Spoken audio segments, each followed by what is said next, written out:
Red Riding Hood. Once upon a time there was a sweet little girl. Everyone loved her, most of all her grandmother. So one day she gave her a red velvet hat. The girl always wore the hat, and since then she has been called Little Red Riding Hood. One day her grandmother was ill, so Little Red Riding Hood went to bring her wine and biscuits. That would surely make her feel better.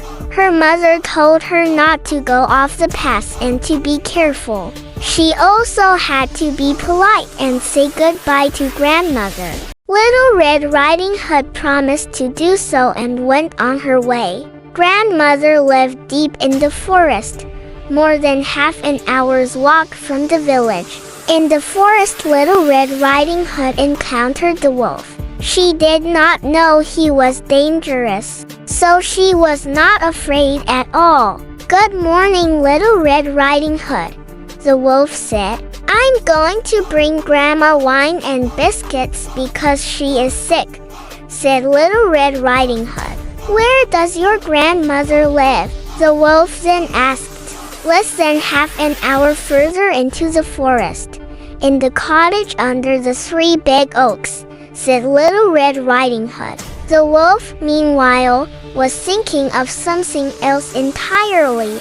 That Little Red Riding Hood was a nice tender morsel and would probably taste even better than the tough grandmother. If he was smart, he could eat them both. So the wolf came along and said, "Look at these beautiful flowers. Don't you want to look around for a bit?" Little Red Riding Hood wanted to pick a beautiful bouquet for grandmother. It was still early, so she had plenty of time. And so she left the path and wandered deeper and deeper into the forest. Meanwhile, the wolf walked straight to grandmother's house and knocked on the door. "Who is there?" Little Red Riding Hood with wine and biscuits. "Open up. Come in." "I can't get up," said grandmother. When the wolf was inside, he jumped onto the bed and ate grandmother in one go. Then he put on her nightgown, put on her nightcap, and got into bed with the curtains closed. When Little Red Riding Hood arrived at the cottage with her arms full of flowers, she was surprised to find the door open. Inside, everything seemed so strange. She became afraid but did not know why. "Good morning," Little Red Riding Hood said, but no one answered. Then she opened the curtains. In the bed lay grandmother, but she looked so strange with her sleeping cap over her face. "Oh, grandmother," she said, "what big ears you have. The better to hear you with, my child," was the reply. "But grandmother, what big eyes you have," she said. "The better to see you with, my dear." "But grandmother, what large hands you have, the better to hug you with." "Oh, but grandmother, what a terrible big mouth you have, the better to eat you with." The wolf jumped out of bed and swallowed up Little Red Riding Hood. With his belly so full, he slept soundly and snored like a king. A hunter came by. He thought, "That old woman is snoring very loudly. I'll go and have a look."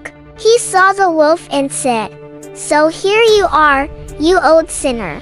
I've been looking for you for so long."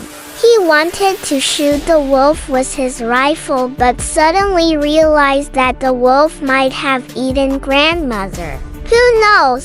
He might be able to save her. He cut open the belly of the sleeping wolf with a pair of scissors and immediately saw a red cap. The girl jumped out and cried.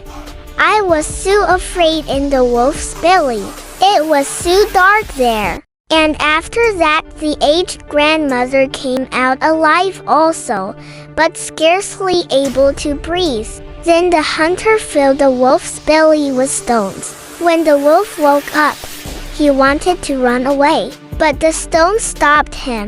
He fell to the ground and never woke up again. The hunter, grandmother, and Little Red Riding Hood were happy. The hunter took the wolf's fur home. Grandmother drank the wine, ate all the biscuits, and soon felt a lot better. And Little Red Riding Hood said to herself, "I will never leave the forest path again for as long as I live, and I will always